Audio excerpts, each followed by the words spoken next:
رسول اللہ صلی اللہ علیہ وسلم نے فرمایا عادی شرابی یعنی جو عادتاً شراب پیتا ہے، جادو پر ایمان رکھنے والا اور قطع رحمی کرنے والا جنت میں داخل نہ ہوگا. یعنی اس کو دیگر کبیرہ گناہوں کے ساتھ ملایا گیا. اور اس کی سزا کیا بتائی؟ نجالہ بن عبدہ کہتے ہیں حضرت عمر نے ہمیں لکھا کہ اقتلوا کل ساحر فقتلنا فی یوم 3 سواحر. سنن نبی داؤد کی روایت ہے کہ ہر جادوگر کو قتل کر دو. حضرت عمر کی یہ رائے ہے. تو وہ کہتے ہیں کہ ہم نے 3 جادوگروں کو قتل کیا، یعنی ایسے عامل ہو کر.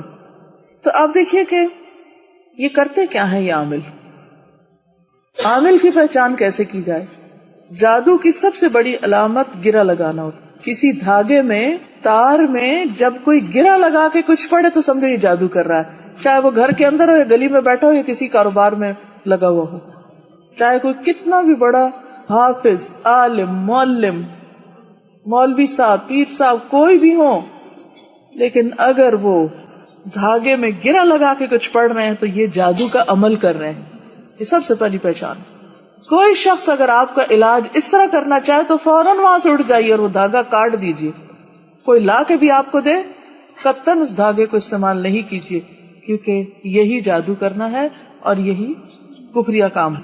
پھر اسی طرح بعض اوقات کچھ پڑھ کے پھونکتے ہیں، کچھ الفاظ ہوتے ہیں جن کو بولتے ہیں اور کئی دفعہ وہ سمجھ نہیں آتے، وہ عربی کے نہیں ہوتے، کوئی ایسے شیاطین کو پکار رہے ہوتے ہیں، جنوں کے نام وغیرہ ہوتے ہیں. بعض اوقات لکھتے ہیں، بعض اوقات پڑھ کر ہوا میں پھونکتے، بعض اوقات کسی کھانے میں کوئی چیز ملا دیتے، کسی کھانے پہ پڑھ دیتے اور اس مطلوبہ شخص جس پر جادو مقصود ہوتا ہے اس کو کھلا دیتے ہیں.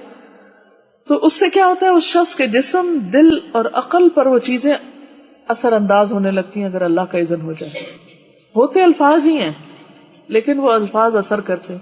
اچھا، الفاظ کیسے اثر کرتے ہیں؟ مثلاً اگر آپ کو کوئی گالی دے تو اثر ہوتا ہے، کوئی تعریف کرے تو اثر ہوتا ہے، کوئی محبت سے بات کرے تو اثر ہوتا ہے، اور کوئی غصے سے بات کرے، چیخ کے بات کرے تو بھی اثر ہوتا ہے نا. تو بس یہ بھی تو الفاظ ہی ہوتے ہیں نا. بعض شعر جادو اثر رکھتے ہیں. نبی صلی اللہ علیہ وسلم فرمایا کہ ان من البیان لسحر. بعض بیان، بعض شعر جادو اثر رکھتے ہیں. لیکن عام طور پر جادو 2 طرح کا ہوتا ہے.